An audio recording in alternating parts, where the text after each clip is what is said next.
Now we're going to mix up the nutrient by the parts per million. We have a rough idea of the volume that we need from looking at that feed chart we mentioned earlier. They were talking about in the feed chart of a half a teaspoon per gallon. Well, we're only doing a quart. We were talking about doing a quarter of a teaspoon, but we're going by EC. We know that somewhere in that quarter to half teaspoon is going to yield us that 1,000 parts per million. We will not pour directly out of this bag. What's going to end up happening is you're going to end up getting a little clump of it, way more than what you need. So General Hydroponics does us this little favor of giving us a measuring spoon in the container.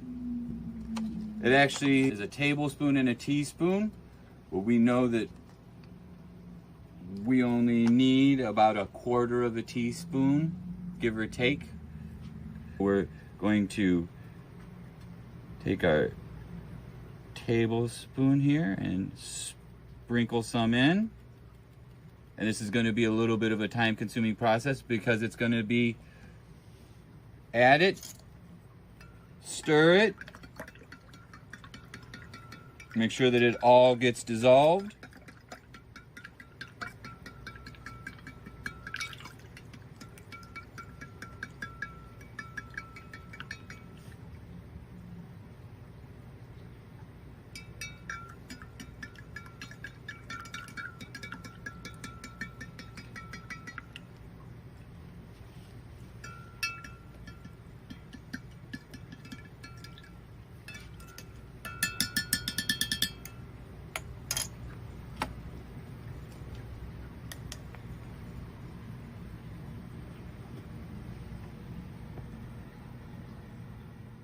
Our first reading is 926.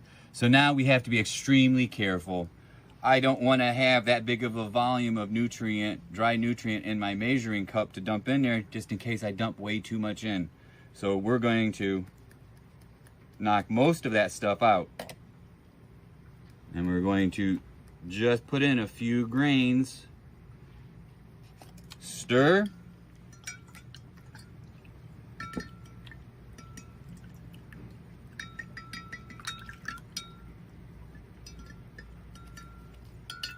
Test.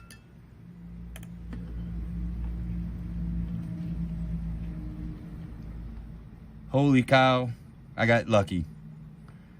1,000 parts per million. There we go. But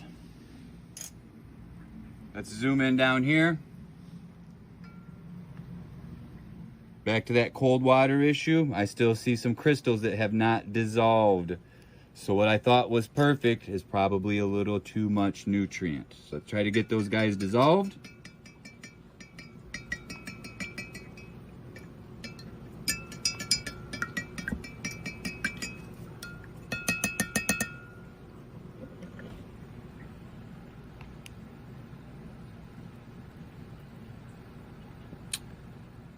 And it did go up just a bit.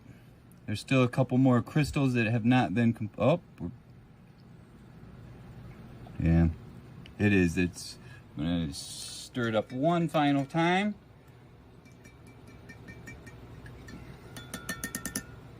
Put her in there. Even though I was going for 1,000, we're gonna end up at 1,010. Have yourself a healthy and happy, strong plant from beginning to end.